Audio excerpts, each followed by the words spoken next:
Hello everyone, welcome to Study Wise banking. Guys, स्वागत है आप सभी का अरिथमेटिक क्वेश्चंस की सीरीज में, जो कि आपके 2023 के एग्जाम में बैंकिंग में काफी ज्यादा इंपॉर्टेंट होने वाले हैं। इस सीरीज में हम मिक्स टाइप के क्वेश्चन करने वाले हैं, मतलब कोई भी एक टॉपिक पे ही 50 सवाल नहीं करेंगे गाइस। यहाँ पे एवरी टॉपिक पे एक मिक्स बंडल टाइप क्वेश्चन करेंगे। यहाँ पे एवरी डे हम 10 to 15 क्वेश्चन करेंगे, जिससे कि आपकी अच्छी ब्रेनस्टॉर्मिंग होगी। और मेरे प्रिपरेशन में भी मुझे लगा था कि अगर मैं यहाँ पे 2 दिन तक एक ही टॉपिक करता हूँ एंड 2 दिन के बाद अगर दूसरा टॉपिक उठाता हूँ तो ये टॉपिक मैं कहीं ना कहीं भूल जाता हूँ। तो हम क्या करेंगे, एक मिक्स टाइप के 10 to 15 क्वेश्चंस करेंगे, जिससे कि एवरी टॉपिक पे एवरीडे रिवीजन होती रहेगी। एंड इसी चैनल के प्लेलिस्ट सेक्शन में एक 1000 पजल सीरीज की प्लेलिस्ट अवेलेबल है। अगर आपको प्रीलिम्स के पजल में अभी भी प्रॉब्लम आता है तो ये सीरीज जरूर एक बार देख सकते हैं गाइस। और मैं चैलेंज करता हूँ कि ये सीरीज कंप्लीट करने के बाद आपको और कोई भी सोर्स को फॉलो करने की जरूरत नहीं है। एंड ये सीरीज मोर देन इनफ है। एंड अगर आपकी अच्छी भी प्रैक्टिस होगी पजल्स में तो आप ये सीरीज प्रैक्टिस के लिए देख सकते हैं गाइस, क्योंकि यहाँ पे एक बेसिक से हाई लेवल तक क्वेश्चन किए, मतलब सेट 1 में सबसे बेसिक क्वेश्चन है एंड यहाँ पे सेट नंबर 68 में सबसे हाई लेवल के क्वेश्चन है। तो ये सीरीज जरूर देख सकते हैं। अगर आपको मेंस लेवल के पजल में दिक्कत आती है तो इसी चैनल के प्लेलिस्ट सेक्शन में एक 500 मेंस लेवल पजल की प्लेलिस्ट अवेलेबल है। यहाँ पे मैंने 27 क्लासेस लिए, जो कि काफी ज्यादा इंपॉर्टेंट है एंड काफी अच्छे क्वालिटी के क्वेश्चन है। तो चलिए गाइस, यहाँ पे क्वेश्चन की भी शुरुआत कर देते हैं। तो यहाँ पे सबसे फर्स्ट क्वेश्चन दिया है, तो यहाँ पे ये वाला क्वेश्चन तो हमने कल कर दिया था। अब नेक्स्ट क्वेश्चन देखते गाइस, यहाँ पे क्या दिया है। यहाँ पे बोला है कि A and B invested 20,000 and यहाँ पे 50,000 for 6 month and 8 month respectively. अब आगे क्या बोला है, find the profit made by both if the profit share of B is 20,000। ठीक है, तो यहाँ पे क्या बोला है गाइस, यहाँ पे ए एंड बी की इन्वेस्टमेंट क्या है। ए की इन्वेस्टमेंट यहाँ पे 20,000 है, बी की इन्वेस्टमेंट यहाँ पे 15,000 है। तो यहाँ पे सबसे पहले मैं क्या करूंगा, यहाँ पे ए एंड यहाँ पे बी निकालूंगा। तो गाइस, आपको यहाँ पे पता होगा कि investment into time is directly proportional to क्या होता है, प्रॉफिट होता है। ठीक है, मतलब आप इन्वेस्टमेंट इंक्रीज करोगे ज्यादा समय के लिए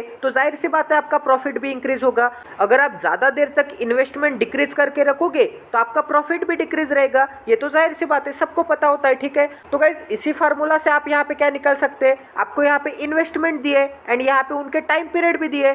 तो गाइस आप यहाँ से क्या निकाल सकते हैं, उनके प्रॉफिट के रेशियो को निकाल सकते हैं। ठीक है, क्योंकि यहाँ पे इन्वेस्टमेंट के रेशियो को अगर मैं यहाँ पे टाइम पीरियड के रेशियो से मल्टीप्लाई कर दूंगा तो मुझे यहाँ पे प्रॉफिट की रेशियो मिलेगी। तो यहाँ पे इन्वेस्टमेंट के रेशियो को अगर मैं यहाँ पे टाइम पीरियड के रेशियो से मल्टीप्लाई कर दूंगा तो मुझे क्या मिलेगा, यहाँ पे प्रॉफिट की रेशियो मिलेगी। तो यहाँ पे इन्वेस्टमेंट का रेशियो क्या है ए एंड बी का, यहाँ पे 20,000 एंड यहाँ पे 15,000। तो यहाँ पे मैं 20,000 बना देता हूँ एंड यहाँ पे मैं 15,000 बना देता हूँ। तो इनके इन्वेस्टमेंट का रेशियो क्या हो जाएगा, अगर मैं 5,000 से डिवाइड कर दूंगा तो गाइस यहाँ पे 5 4 जा एंड यहाँ पे 5 3 जा। तो यहाँ पे 4:3 के रेशियो में इनकी इन्वेस्टमेंट है। तो यहाँ पे मैं बना देता हूँ, यहाँ पे 4:3 के रेशियो में इनकी इन्वेस्टमेंट है। एंड यहाँ पे इनका टाइम पीरियड क्या है, यहाँ पे 6:8 है। तो यहाँ पे 6:8 हो जाएगा। तो इनको भी मैं अगर यहाँ पे 2 से डिवाइड कर दूंगा तो यहाँ पे 3:4 आ जाएगा। ठीक है, तो यहाँ पे 3:4 बना देता हूँ। तो यहाँ पे हो जाएगा 3:4। अगर मैं यहाँ पे इन्वेस्टमेंट की रेशियो को यहाँ पे टाइम पीरियड से मल्टीप्लाई कर दूंगा तो मुझे प्रॉफिट की रेशियो मिलेगी। तो गाइज यहाँ पे क्या मिलेगा, 4 3 जा क्या होता है, 4 3 जा तो 12 होता है एंड यहाँ पे 3 4 जा क्या होता है, 3 4 जा तो 12 होता है। तो यहाँ पे मुझे रेशियो क्या मिले प्रॉफिट की 1:1। बट यहाँ पे क्या बोला है गाइज, यहाँ पे profit share of B is 20,000। इसका मतलब यहाँ पे प्रॉफिट शेयर ऑफ बी, इसका मतलब 1 यूनिट की वैल्यू क्या हो जाएगी, यहाँ पे 20,000 हो जाएगी। अगर यहाँ पे 1 यूनिट की वैल्यू 20,000 है तो यहाँ पे profit share of A B क्या हो जाएगा, यहाँ पे 1 इंटू यहाँ पे 20,000। ठीक है, इसका मतलब प्रॉफिट शेयर ऑफ ए क्या हो गया, यहाँ पे 20,000 हो गया। बट आपको क्या बोला है, find the profit made by both. तो यहाँ पे ए का 20,000 का प्रॉफिट है एंड यहाँ पे बी का 20,000 का प्रॉफिट है। तो इन दोनों ने कितने थाउजेंड का प्रॉफिट मिला के बना दिया होगा, यहाँ पे 40,000 रुपीज का प्रॉफिट बना दिया होगा। ठीक है, तो ये भी क्वेश्चन हमारा 101% सॉल्व हो गया। अब नेक्स्ट क्वेश्चन देखते हैं गाइस, यहाँ पे क्या बोला है, यहाँ पे मिक्सचर एंड इरिगेशन का क्वेश्चन है। तो यहाँ पे क्या बोला है, the ratio of milk and water is 5:4। तो यहाँ पे मिल्क एंड वाटर की रेशियो क्या है, यहाँ पे 5:4 है। अब आगे क्या बोला है, 12 litre of water is added to it, the ratio of milk and water become 1:2। तो यहाँ पे बोला है कि 12 लीटर ऑफ वाटर, तो यहाँ पे मैं बना देता हूँ 12 लीटर ऑफ वाटर ऐड करने के बाद यहाँ पे रेशियो क्या हो जाएगी, मिल्क एंड वाटर की यहाँ पे 1:2 हो जाएगी। ठीक है, तो यहाँ पे 1:2 हो जाएगी। अब आगे क्या बोला है, find the final amount in the mixture. अब यहाँ पे फाइनल अमाउंट क्या होगी इस मिक्सचर में, ये हमें यहाँ पे निकालना है, ठीक है। इसका मतलब इज इक्वल टू यहाँ की वैल्यू निकालनी होगी। तो गाइज आपको यहाँ पे पता होगा, यहाँ पे हमने वाटर ऐड किया है 12 लीटर, बट यहाँ पे हमने मिल्क ऐड किया है क्या? यहाँ पे मिल्क तो हमने ऐड नहीं किया। इसका मतलब जितना मिल्क यहाँ पे इनिशियल में था उतना ही मिल्क यहाँ पे फाइनल में होना चाहिए, ठीक है। क्योंकि अगर आपके पास स्टार्टिंग में 1 लीटर का मिल्क होगा एंड आपको यहाँ पे चाय बनाने के लिए बोला होगा, ठीक है, तो आप क्या करोगे, 1 लीटर का दूध सबसे पहले तो इसमें डाल दोगे, ठीक है। तो यहाँ पे 1 लीटर का दूध हो गया। बट गाइज अगर यहाँ पे नंबर ऑफ कैंडिडेट चाय पीने वाले बढ़ जाते हैं तो आप क्या करोगे, इसमें पानी ऐड करोगे। तो अगर आपने इसमें यहाँ पे 12 लीटर पानी ऐड कर दिया तो जाहिर सी बात है गाइज यहाँ पे पानी की क्वांटिटी इंक्रीज हो जाएगी 12 लीटर से। बट गाइज यहाँ पे जो इनिशियल था मिल्क वो चेंज हो गया क्या? नहीं हो गया। वो पहले भी 1 लीटर था एंड अब भी 1 लीटर है। इसमें सिर्फ हमने 12 लीटर यहाँ पे वाटर ऐड कर दिया है, ठीक है। तो गाइज यहाँ पे मुझे एक ही चीज बतानी थी कि यहाँ पे 5 यूनिट अगर स्टार्टिंग में मिल्क था तो 101% यहाँ पे भी मिल्क 5 यूनिट ही होना चाहिए। तो यहाँ पे सबसे पहले 5 यूनिट बना देते हैं। तो यहाँ पे 5 यूनिट बनाने के लिए क्या करना पड़ेगा, यहाँ पे 1 को 5 से मल्टीप्लाई करना पड़ेगा। अगर यहाँ पे 1 को 5 से मल्टीप्लाई करता हूँ तो यहाँ पे 2 को भी 5 से मल्टीप्लाई करना पड़ेगा। तो यहाँ पे न्यू रेशियो क्या मिल गई गाइज, यहाँ पे 5 इंटू 1 क्या होता है, यहाँ पे 5 इंटू 1 5 होता है, ठीक है। तो यहाँ पे मैं 5 बना देता हूँ एंड यहाँ पे 2 इंटू 5 क्या होता है, 2 इंटू 5 तो यहाँ पे 10 होता है। तो यहाँ पे मैं 10 बना देता हूँ, ठीक है। तो यहाँ पे रेशियो क्या मिल गई, 5:10 की रेशियो मिल गई। तो यहाँ पे 4 यूनिट से वाटर की क्वांटिटी क्या हो गई, 10 यूनिट हो गई। इसका मतलब कितना यूनिट का इंक्रीज हो गया, यहाँ पे 6 यूनिट का इंक्रीज हो गया। बट यहाँ पे तो 12 लीटर का इंक्रीज बोला है। इसका मतलब यहाँ पे 6 यूनिट की वैल्यू क्या हो गई, 6 यूनिट की वैल्यू यहाँ पे 12 लीटर हो गई। इसका मतलब यहाँ पे 1 यूनिट की वैल्यू क्या हो गई, यहाँ पे 6 लीटर हो गई। तो हमारे पास क्वेश्चन में क्या बोला था, find the amount in the final mixture. तो यहाँ पे फाइनल मिक्सचर में अमाउंट कितना रहेगा, इसका मतलब यहाँ पे 5 यूनिट की वैल्यू कितनी बनेगी, यहाँ पे 5 इंटू 6 बनेगी। इसका मतलब यहाँ पे 30 लीटर बनेगी। यहाँ पे 10 यूनिट की वैल्यू कितनी बनेगी, 10 यूनिट की वैल्यू यहाँ पे 1 यूनिट की 6 है, तो 10 यूनिट की वैल्यू कितनी बनेगी, यहाँ पे 60 लीटर बनेगी। तो गाइज यहाँ पे मिल्क एंड वाटर का फाइनल मिक्सचर कितना बना, यहाँ पे मिल्क है 30 एंड वाटर है 60। तो यहाँ पे मिक्सचर बना यहाँ पे 90 लीटर का। तो यहाँ पे फाइनल अमाउंट कितनी बनी, यहाँ पे 90 लीटर की बनी, ठीक है। यहाँ तक समझ में आ रहा है। तो ये भी क्वेश्चन हमारा 101% सॉल्व हो गया। जिस भी कैंडिडेट को मिक्सचर एंड एलिगेशन डिफिकल्ट जाता है तो आई होप कि मैंने आपको यहाँ पे काफी इजी लैंग्वेज में समझा दिया होगा। इस टॉपिक पे हम और क्वेश्चन करेंगे, इसकी मैं आपको गारंटी भी देता हूँ। अब नेक्स्ट क्वेश्चन करते गए, यहाँ पे क्या बोला है, the age of Prashant after 2 year is equal to the age of Rishabh after 5 years. तो यहाँ पे हम अज्यूम करते हैं कि यहाँ पे present age of Prakash is P and present age of Rishabh is R। तो यहाँ पे क्या बोला है, 2 ईयर के बाद, तो यहाँ पे 2 ईयर के बाद प्रकाश की एज क्या हो जाएगी, P+2 हो जाएगी, ठीक है। एंड यहाँ पे क्या बोला है, ऋषभ की एज 5 ईयर के बाद, तो यहाँ पे क्या बोला है, ऋषभ की एज 5 ईयर के बाद R+5 हो जाएगी। तो यहाँ पे बोला है कि age of Prakash after 2 year, तो age of Prakash after 2 year is equal to age of Rishabh after 5 year is equal to age of Rishabh after 5 year. And आगे क्या बोला है, sum of Prakash and Rishabh is equal to 5 year. तो यहाँ पे sum of Prakash and sum of Rishabh is equal to क्या है, यहाँ पे 5 ईयर है। अब आगे क्या बोला है, find the age of Prakash after 5 years now. तो यहाँ पे प्रकाश की 5 ईयर के बाद आपको एज निकालनी होगी, ठीक है। तो सबसे पहले तो P की वैल्यू निकालते हैं। तो यहाँ पे आपके पास एक इक्वेशन है, तो सबसे पहले आप क्या करो, R को इस डायरेक्शन में लेके आओ। तो यहाँ पे P माइनस R क्या हो जाएगा, यहाँ पे 2 को इस डायरेक्शन में लेके जाओ, 5 माइनस 2 हो जाएगा, ठीक है। तो P माइनस R की वैल्यू क्या मिल गई, मुझे 3 मिल गई। तो यहाँ पे मैं बना देता हूँ, P माइनस R की वैल्यू क्या मिल गई, 3 मिल गई। तो गाइस ये दोनों इक्वेशन को मैं ऐड कर दूंगा, ठीक है। तो R से R कट हो जाएगा। यहाँ पे 2P की वैल्यू क्या मिल गई, मुझे 8 मिल गई। तो P की वैल्यू क्या मिल गई, यहाँ पे 4 मिल गई। अगर यहाँ पे P की वैल्यू 4 मिल गई, तो अगर यहाँ पे P की वैल्यू मैं यहाँ पे पुट कर दूंगा तो मुझे R की वैल्यू क्या मिल जाएगी, R की वैल्यू 1 मिल जाएगी, ठीक है। तो R इज इक्वल टू यहाँ पे 1 हो गया। तो आपको यहाँ पे क्या पूछा है इसकी P की वैल्यू 5 ईयर के बाद क्या होगी। अगर यहाँ पे P की प्रेजेंट एज 4 होगी तो 5 ईयर के बाद क्या होगी, 4 + 5। इसका मतलब यहाँ पे 4 + 5 क्या होता है, 9 ईयर होती है। तो P की 5 ईयर के बाद एज क्या होगी, यहाँ पे 9 ईयर होगी, ठीक है। तो ये भी क्वेश्चन हमारा 101% सॉल्व हो गया। अब नेक्स्ट क्वेश्चन देखते हैं, यहाँ पे क्या बोला है, how many kg of type B tea costing of यहाँ पे 65 rupees must be mix with type 80 of यहाँ पे 20 kg कॉस्टिंग यहाँ पे 56 so as to make a profit of 10% when selling it at rupees यहाँ पे 66। तो यहाँ पे सबसे पहले तो ये एलिगेशन का क्वेश्चन है। तो ये क्वेश्चन कैसे टैकल करते हैं मैं आपको यहाँ पे बताता हूँ। तो यहाँ पे टाइप ए है एंड यहाँ पे टाइप बी है। तो यहाँ पे क्या बोला है कि टाइप बी की कितनी रुपीज़ किटी है, यहाँ पे 65 पर केजी किटी है एंड यहाँ पे टाइप ए की कितनी कॉस्ट किटी है,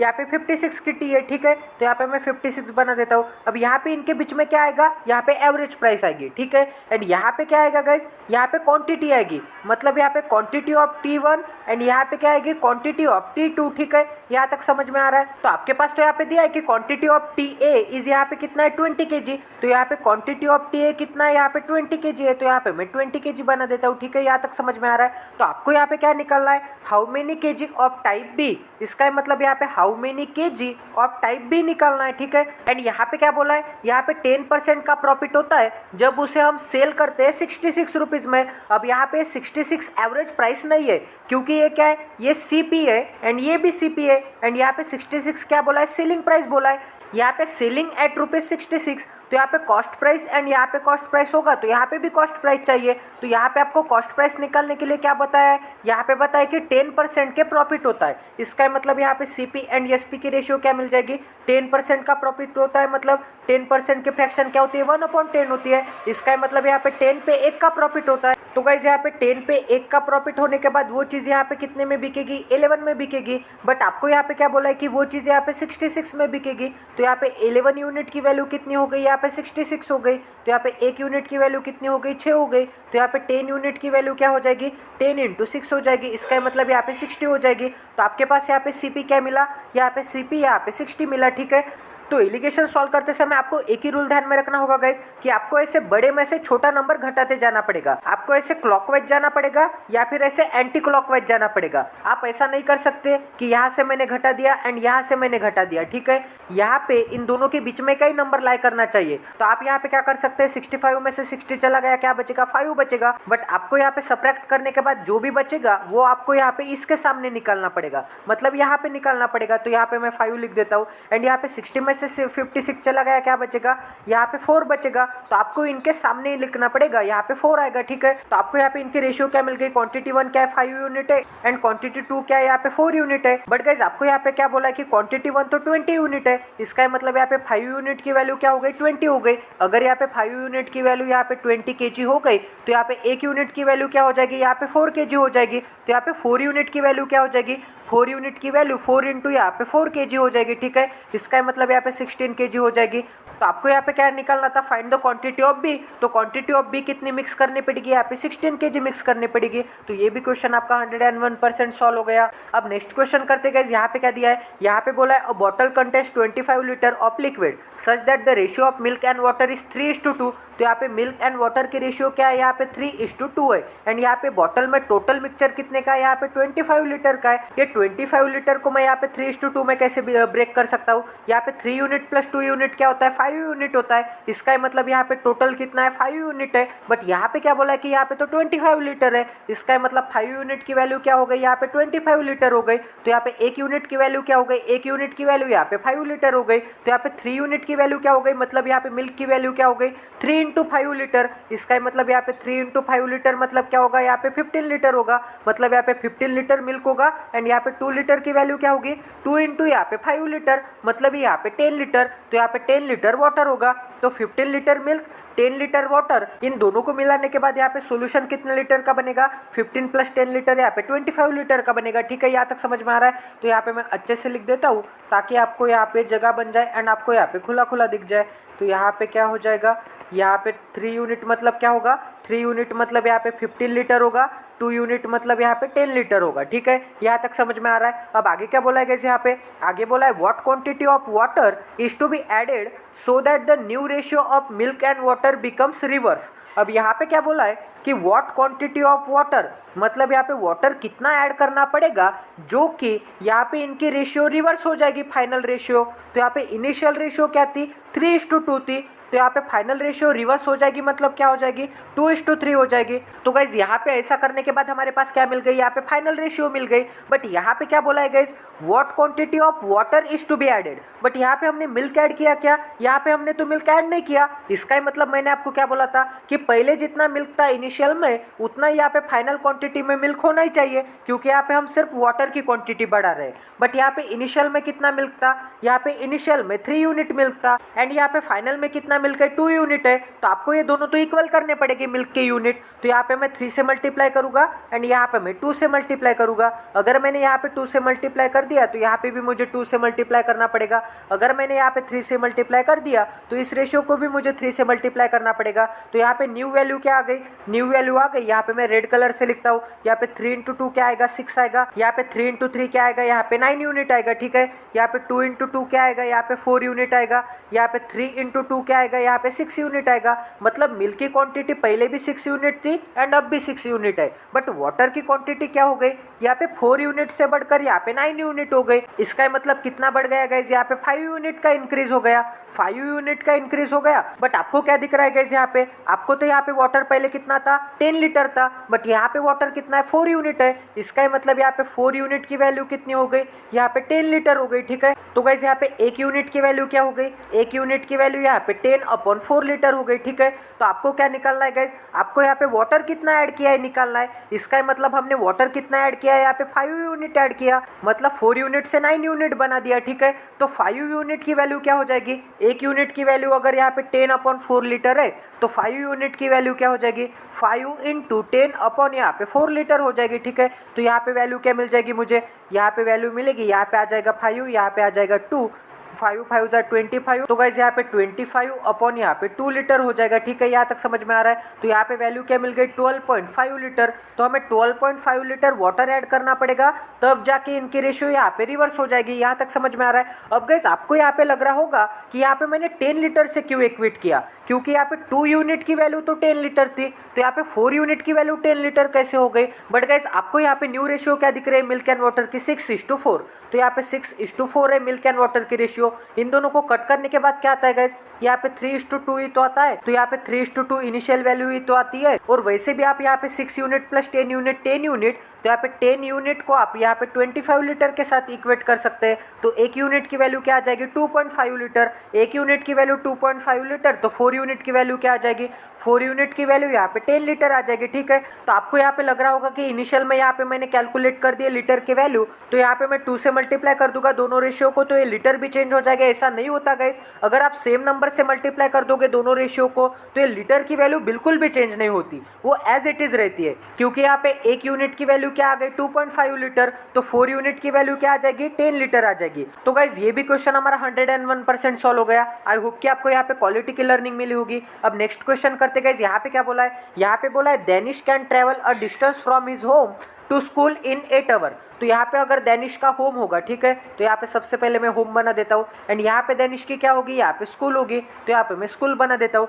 तो यहाँ पे क्या बोला है कि इस पॉइंट से इस पॉइंट तक ट्रैवल करते समय उसको कितना टाइम लगता है, यहाँ पे 8 आवर का टाइम लगता है। तो यहाँ पे मैं 8 आवर बना देता हूँ। अब आगे क्या बोला है, he travel the first half of the journey with bus. अब यहाँ पे बोला कि इतने जर्नी में के इसने यहाँ पे 2 टुकड़े कर दिए, मतलब फर्स्ट हाफ ये होगा एंड यहाँ पे सेकंड हाफ ये होगा, ठीक है। यहाँ तक समझ में आ रहा है। तो वहाँ पे उसने फर्स्ट हाफ यहाँ पे बस से ट्रैवल किया होगा, तो यहाँ पे बस से ट्रैवल किया होगा at a speed of 27 kilometre per hour. तो यहाँ पे स्पीड क्या है, 27 किलोमीटर पर आवर, ठीक है। अब आगे क्या बोला है, and second half of the journey with cycle. अब यहाँ पे सेकेंड हाफ यहाँ पे साइकिल से ट्रेवल किया होगा at a speed of 9 kilometre per hour. तो यहाँ पे स्पीड क्या है, इतने पार्ट की, यहाँ पे 9 किलोमीटर पर आवर यहाँ पे स्पीड है। तो आपको यहाँ पे क्या फाइंड आउट करना होगा, find the total distance he travel in kilometre. तो आपको यहाँ पे टोटल डिस्टेंस निकालना होगा, मतलब यहाँ पे होम से लेके यहाँ पे स्कूल तक टोटल डिस्टेंस। तो ये एग्जांपल कौन से टॉपिक पे, स्पीड, डिस्टेंस एंड यहाँ पे टाइम, ठीक है। एकदम ही हलवा लेवल का क्वेश्चन है गाइज,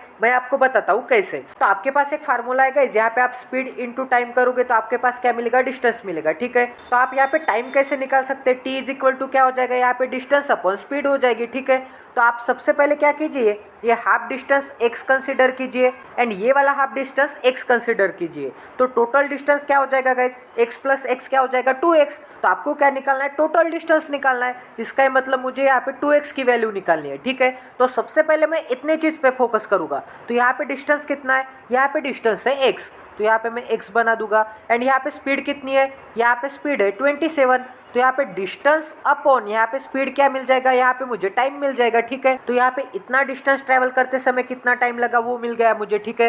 अब यहाँ पे मैं इस हाफ की बात करूँगा, ठीक है। अब यहाँ पे क्या है, यहाँ पे डिस्टेंस कितना है x है, तो यहाँ पे हो जाएगा x। अब यहाँ पे स्पीड कितनी है 9 किलोमीटर पर आवर, तो यहाँ पे 9 किलोमीटर पर आवर। तो यहाँ पे डिस्टेंस अपॉन स्पीड क्या हो जाएगा, डिस्टेंस अपॉन स्पीड तो टाइम होता है। मतलब यहाँ पे सेकेंड हाफ में जितना टाइम लगेगा वो यहाँ पे मिल गया। मतलब यहाँ पे डिस्टेंस अपॉन स्पीड क्या हो जाएगा, यहाँ पे t1 हो जाएगा। एंड यहाँ का सेकेंड हाफ का डिस्टेंस अपॉन स्पीड क्या हो जाएगा, t2 हो जाएगा। बट यहाँ पे क्या बोला है कि टोटल टाइम कितना है, यहाँ पे 8 आवर का है। इसका मतलब यहाँ पे t1 प्लस यहाँ पे t2 क्या हो जाएगा, 8 आवर हो जाएगा। तो यहाँ पे t1 प्लस t2 क्या हो जाएगा, यहाँ पे 8 आवर हो जाएगा, ठीक है। तो यहाँ पे मेरे पास क्या मिल गया, x/27 x/9 is equal to यहाँ पे 8। तो यहाँ पे मैं बना देता हूँ, यहाँ पे हो जाएगा x अपॉन यहाँ पे 27 प्लस यहाँ पे x/9 इज इक्वल टू क्या मिल जाएगा, यहाँ पे 8 मिल जाएगा।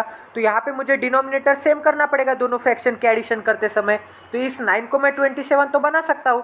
तो यहाँ पे मैं 3 से मल्टीप्लाई करूँगा एंड यहाँ पे 3 से मल्टीप्लाई करूँगा, ठीक है, ऊपर एंड नीचे। तो यहाँ पे मुझे क्या मिल जाएगा, यहाँ पे ऊपर तो मुझे यहाँ पे 3x मिल जाएगा। तो यहाँ पे ऊपर मैं 3x बना दूंगा एंड नीचे मुझे क्या मिल जाएगा, 27 मिल जाएगा, ठीक है। तो यहाँ पे 3x/27 मिल गया। तो यहाँ पे होगा 3x एंड यहाँ पे हो जाएगा 27। अब यहाँ पे इन दोनों का डिनोमिनेटर सेम हो गया तो एडिशन कर सकते हैं। तो यहाँ पे x प्लस 3x क्या होता है, यहाँ पे 4x होता है अपॉन यहाँ पे 27 इज इक्वल टू क्या मिल गया, 8 मिल गया। 4 से डिवाइड कर दूंगा तो यहाँ पे 2 मिलेगा, ठीक है। अब यहाँ पे x की वैल्यू क्या मिल गई, यहाँ पे 2 × 27 इज इक्वल टू क्या है, यहाँ पे 54 है। बट आपको क्या निकालना है गाइस, यहाँ पे आपको तो यहाँ पे 2x की वैल्यू निकालनी है। मतलब इतना डिस्टेंस एंड यहाँ पे इतना डिस्टेंस। तो यहाँ पे x प्लस x मतलब यहाँ पे टोटल डिस्टेंस। तो आपको 2x की वैल्यू क्या मिल जाएगी, यहाँ पे 2x की वैल्यू यहाँ पे दोनों तरफ 2 से मल्टीप्लाई कर दूंगा, ठीक है। तो यहाँ पे 2x की वैल्यू क्या मिल जाएगी, यहाँ पे 108 मिल जाएगी। तो यहाँ पे मैं बना देता हूँ, यहाँ पे 108 58 को अगर मैं 2 से मल्टीप्लाई कर दूंगा तो यहाँ पे टोटल डिस्टेंस कितना है, यहाँ पे 108 यहाँ पे किलोमीटर है। यहाँ तक समझ में आ रहा है गाइज। तो ये भी क्वेश्चन आपका 101% सॉल्व हो गया। अब गाइज यही क्वेश्चन आप कुछ सेकंड में कर सकते थे, वो भी मैं आपको यहाँ पे बता देता हूँ कि कैसे। तो गाइज यहाँ पे मुझे थोड़ा मिटाना पड़ेगा ताकि आपको यहाँ पे थोड़ा बेटर अंडरस्टैंडिंग हो जाए। तो यहाँ पे क्या बोला है गाइज, यहाँ पे सबसे पहले तो हम क्या करेंगे, यहाँ पे हाफ डिस्टेंस लेंगे एंड यहाँ पे हाफ डिस्टेंस लेंगे, ठीक है। यहाँ पे डिस्टेंस लेंगे, यहाँ पे स्पीड लेंगे एंड यहाँ पे टाइम लेंगे। तो आपको यहाँ पे क्या दिख रहा है कि डिस्टेंस को अगर मैं स्पीड से डिवाइड कर दूंगा तो यहाँ पे अगर मैं डिस्टेंस एंड स्पीड को डिवाइड कर दूंगा तो मुझे क्या मिलेगा, यहाँ पे टाइम मिलेगा, ठीक है। तो यहाँ पे डिस्टेंस की रेशियो क्या है, यहाँ पे 1:1 है, ठीक है। तो यहाँ पे मैं 1:1 बना देता हूँ क्योंकि यहाँ पे इतना डिस्टेंस एंड इतना डिस्टेंस सेम है, यहाँ पे बराबर के टुकड़े किए। यहाँ पे x है एंड यहाँ पे x है, x क्या हो जाएगा, x से x कट हो जाएगा एंड यहाँ पे 1:1 आ जाएगा। अब यहाँ पे स्पीड की क्या रेशियो गाइज, यहाँ पे कितनी स्पीड थी, यहाँ पे 27 स्पीड थी एंड यहाँ पे 9 स्पीड थी। तो यहाँ पे 27 एंड यहाँ पे 9 की रेशियो क्या आ जाएगी, 27 एंड यहाँ पे 9 की रेशियो आ जाएगी, यहाँ पे 3:1 की रेशियो आ जाएगी, ठीक है। तो यहाँ पे 3:1 की रेशियो आ जाएगी। अब यहाँ पे इन दोनों को डिवाइड कर दूंगा तो यहाँ पे आ जाएगा 1/3 एंड यहाँ पे क्या आ जाएगा, यहाँ पे 1/1 मतलब क्या होता है, 1 होता है। अब यहाँ पे दोनों रेशियो को मैं 3 से मल्टीप्लाई कर दूंगा तो यहाँ पे 3 से 3 कट हो जाएगा। अब यहाँ पे टाइम का रेशियो क्या मिल गया, 1:3 मिल गया, ठीक है। यहाँ तक समझ में आ रहा है। तो यहाँ पे इनिशियल टाइम एंड यहाँ पे फाइनल टाइम का रेशियो क्या मिल गया, यहाँ पे 1:3 का मिल गया। बट आपको यहाँ पे क्या बोला है, कि टोटल तो टाइम यहाँ पे 8 आवर का है। तो यहाँ पे टोटल टाइम क्या हो गया, t1 प्लस t2, यहाँ पे 4 यूनिट हो गया। तो यहाँ पे 4 यूनिट की वैल्यू क्या हो गई, यहाँ पे 8 आवर हो गई, ठीक है। यहाँ तक समझ में आ रहा है। तो यहाँ पे 1 यूनिट की वैल्यू क्या हो गई, 1 यूनिट की वैल्यू यहाँ पे 2 आवर हो गई। 1 यूनिट की वैल्यू अगर 2 हो गई तो यहाँ पे 1 यूनिट की वैल्यू यहाँ पे 2 आवर हो जाएगी एंड यहाँ पे 3 यूनिट की वैल्यू क्या हो जाएगी, यहाँ पे 6 आवर हो जाएगी। तभी तो यहाँ पे 2 आवर लगेगा हाफ डिस्टेंस कवर करने में, क्योंकि बस से जा रहा है, स्पीड से जा रहा है। एंड यहाँ पे सेकेंड डिस्टेंस ट्रैवल करने में यहाँ पे 6 आवर लगेगा, क्योंकि साइकिल से जा रहा है, स्लो जा रहा है। तो यहाँ पे 2 आवर प्लस 6 आवर क्या हो जाएगा, 8 आवर हो जाएगा। मतलब यहाँ पे टोटल टाइम हो जाएगा। जाएगा। ठीक है, यहाँ तक समझ में आ रहा है। तो आपको यहाँ पे एक फार्मूला पता होगा कि यहाँ पे स्पीड इंटू टाइम क्या होता है, डिस्टेंस होता है। ठीक है, तो यहाँ पे टाइम कितना है, यहाँ पे 2 आवर का टाइम है, तो यहाँ पे 2 आवर का टाइम 27 के स्पीड से, तो स्पीड इंटू टाइम क्या होता है, तो यहाँ पे स्पीड इंटू टाइम करोगे तो क्या मिलेगा, स्पीड इंटू टाइम करोगे तो डिस्टेंस मिलेगा। तो यहाँ पे स्पीड इंटू टाइम करोगे तो क्या मिलेगा, आपके पास 54 किलोमीटर, मतलब यहाँ पे इतना डिस्टेंस कितना हो गया, यहाँ पे 54 किलोमीटर का हो गया। अब यहाँ पे कितना टाइम लगेगा, 6 आवर का टाइम लगेगा। ठीक है, एंड यहाँ पे कितनी स्पीड है, यहाँ पे 9 किलोमीटर पर आवर की स्पीड है। ठीक है, यहाँ तक समझ में आ रहा है। तो यहाँ पे सेकेंड हाफ डिस्टेंस के लिए यहाँ पे स्पीड इंटू टाइम करोगे तो आपके पास क्या मिलेगा, स्पीड इंटू टाइम करोगे तो आपके पास मिलेगा डिस्टेंस। ठीक है, तो यहाँ पे डिस्टेंस क्या मिलेगा, 9 इंटू 6 क्या होता है 54, तो सेकेंड हाफ का डिस्टेंस क्या मिल गया, 54 मिल गया। तो आपके पास वैल्यू क्या मिल गई, यहाँ पे टोटल 108 किलोमीटर वैल्यू मिल गई। ठीक है, इतना 54 एंड इतना 54 डिस्टेंस 108, यहाँ तक समझ में आ रहा है। तो आप ऐसे भी क्वेश्चन सॉल्व कर सकते हैं। आई होप कि आपको यहाँ पे काफी ज्यादा क्वालिटी की लर्निंग मिली होगी। इतने डिटेल वे में कोई भी यूट्यूब चैनल पे नहीं पढ़ाएगा, इसकी भी गारंटी मैं लेता हूँ गाइज। तो प्लीज इस सेशन को ज्यादा से ज्यादा शेयर कर दीजिए ताकि मुझे भी मोटिवेशन मिले वीडियो बनाने का। तो चलिए अगला क्वेश्चन करते हैं। अब यहाँ पे क्या दिया है गाइज, यहाँ पे क्या बोला है, how many 6 digit phone number can be constructed using a digit 0 to 9। तो यहाँ पे 0 से लेके 9 तक यहाँ पे कितने डिजिट होते हैं, यहाँ पे 10 डिजिट होते हैं। 1 से लेके 9 तक यहाँ पे 9 डिजिट होते हैं, बट यहाँ पे 0 ऐड हो गया तो यहाँ पे कितने डिजिट हो जाएंगे, यहाँ पे 10 डिजिट हो जाएंगे। ठीक है, तो यहाँ पे टोटल हो जाएगा 10 डिजिट। अब आगे क्या बोला है, if each number start with 0। अब यहाँ पे क्या बोला है कि 6 डिजिट का फ़ोन नंबर बनाना है। तो सबसे पहले तो मैं यहाँ पे 6 डिजिट का फ़ोन नंबर बना देता हूँ, 1 मिनट गाइस। तो यहाँ पे सबसे पहले 6 डिजिट का फ़ोन नंबर बना दूंगा। तो यहाँ पे हो जाएगा, ये हो गया 1 डिजिट, ये हो गया 2 डिजिट, ये हो गया 3 डिजिट, ये हो गया 4 डिजिट, ये हो गया 5 डिजिट एंड ये हो गया 6 डिजिट। तो आपको यहाँ पे क्या बोला है कि ऑलवेज फर्स्ट नंबर स्टार्ट होगा 0 से। तो यहाँ पे ऑलवेज फर्स्ट नंबर स्टार्ट होगा 0 से। ठीक है, यहाँ तक समझ में आ रहा है। And no digit appear more than once, मतलब यहाँ पे कोई भी जगह पे नंबर रिपीट नहीं होगा। अब यहाँ पे अगर 0 आ गया है तो यहाँ पे बीच में कहीं पे भी 0 नहीं आ सकता। ठीक है, अगर यहाँ पे 1 आ गया तो यहाँ पे बाद में कभी भी 1 नहीं आ सकता। ठीक है, मतलब आपका मोबाइल नंबर होगा तो एवरी डिजिट यहाँ पे यूनिक होगा। यहाँ तक समझ में आ रहा है। ठीक है, तो ऐसे कितने हम मोबाइल नंबर यहाँ पे बना सकते हैं, ऐसा बोला है। ये क्वेश्चन एकदम हलवा होते हैं गाइज, कुछ भी समय नहीं लगता। मैं आपको बेस्ट ट्रिक बताता हूँ। तो गाइज यहाँ पे एक 6 डिजिट का नंबर हमें बनाना है। तो हमारे पास टोटल डिजिट कितने हैं, 10 है। बट यहाँ पे आपको स्टार्टिंग का डिजिट क्या है, स्टार्टिंग का डिजिट तो ऑलवेज 0 ही होना चाहिए। इसका मतलब ये चेंज नहीं हो सकता। इसका मतलब स्टार्टिंग का डिजिट ऑलवेज एक ही होगा, यूनिक होगा, जो कि 0 होगा। ठीक है, यहाँ पे कोई भी 1 नहीं आ सकता, 2 नहीं आ सकता, 3 नहीं आ सकता, 9 नहीं, 8 नहीं, 4 नहीं, 5 नहीं, कुछ भी नहीं आ सकता। यहाँ पे ऑलवेज एक ही आएगा, 0। ठीक है, यहाँ तक समझ में आ रहा है। तो यहाँ पे इसके ऊपर मैं 1 लिख दूंगा। ठीक है,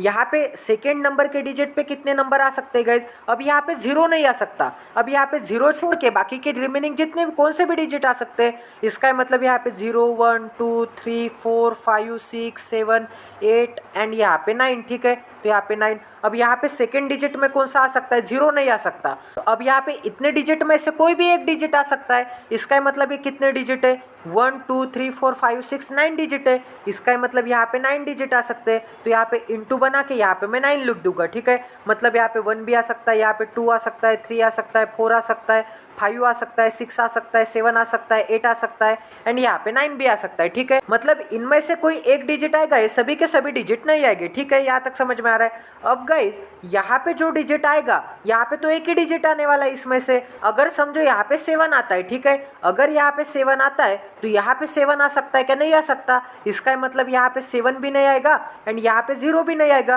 क्योंकि 0 भी हो गया एंड 7 भी हो गया। अब यहाँ पे फिर से रिपीट में 0 एंड 7 नहीं आ सकते। तो यहाँ पे कितने रिमेनिंग बचे, यहाँ पे 1, 2, 3, 4, 5, 6, 7, 8 बचे। ठीक है, तो यहाँ पे इंटू 8 बना दूंगा। ठीक है, अब गाइस यहाँ पे 0 एंड 7 छोड़ के जितने भी रिमेनिंग डिजिट है उसमें से कोई ना कोई एक डिजिट यहाँ पे आ सकता है।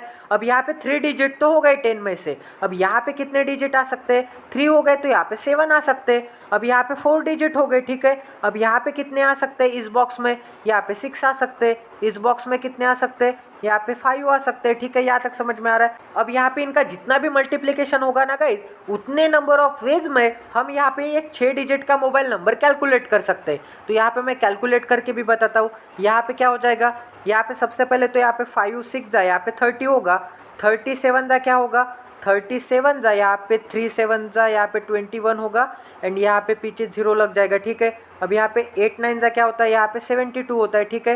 एंड यहाँ पे इंटू 1, अब यहाँ पे 21 इंटू यहाँ पे 72 करना होगा। 21 7 जा क्या होता है गाइज, 21 5 5 10 21 26 से 21 37 47 से, तो यहाँ पे 147 एंड यहाँ पे पीछे एक 0 लगेगा क्योंकि यहाँ पे 7 के पीछे एक डिजिट है, ठीक है। यहाँ तक समझ में आ रहा है। अब यहाँ पे 21 2 जा क्या होता है, 21 2 जा तो 42 होता है, तो यहाँ पे 42 बना दूंगा, तो यहाँ पे हो जाएगा 2, यहाँ पे 1, यहाँ पे 5, यहाँ पे 1 एंड ये 0 एज इट इज पीछे लग जाएगा, ठीक है। तो 15120 वेज में ये डिजिट हम क्रिएट कर सकते हैं ये नंबर के साथ। यहाँ तक समझ में आ रहा है। तो यहाँ पे वैल्यू क्या मिल गई, यहाँ पे 15120 वैल्यू मिल गई, ठीक है। इतने नंबर ऑफ वेज में हम नंबर क्रिएट कर सकते हैं। तो ये भी क्वेश्चन आपका 101% सॉल्व हो गया। गाइज एवरी टॉपिक पे मैं डिटेल वीडियो लेके आने वाला हूँ। आपकी एग्जाम नज़दीक है, इसलिए मैं जितना बोलता हूँ सिर्फ आप उतना ही ध्यान में रखिए, और ऐसा क्वेश्चन आता है तो कैसे टैकल कर सकते हैं ये मैंने आपको बता दिया। तो चलिए गाइज मिलते हैं अगले सेशन में। अगर आप इस चैनल पे नए तो सबसे पहले इस चैनल को शेयर कर दीजिए, और अगर आप इस चैनल के पुराने मेंबर है तो प्लीज़ इस सेशन को ज़्यादा से ज़्यादा शेयर कर दीजिए गाइज, क्योंकि मुझे भी मोटिवेशन मिले वीडियो बनाने का। आपके शेयरिंग एंड सब्सक्रिप्शन से मुझे काफ़ी ज़्यादा मोटिवेशन मिलता है गाइज। तो मिलते हैं अगले सेशन में। महादेव आपकी रक्षा करे। जय Siya Ram. Stay tune with us till then, take care and love you guys.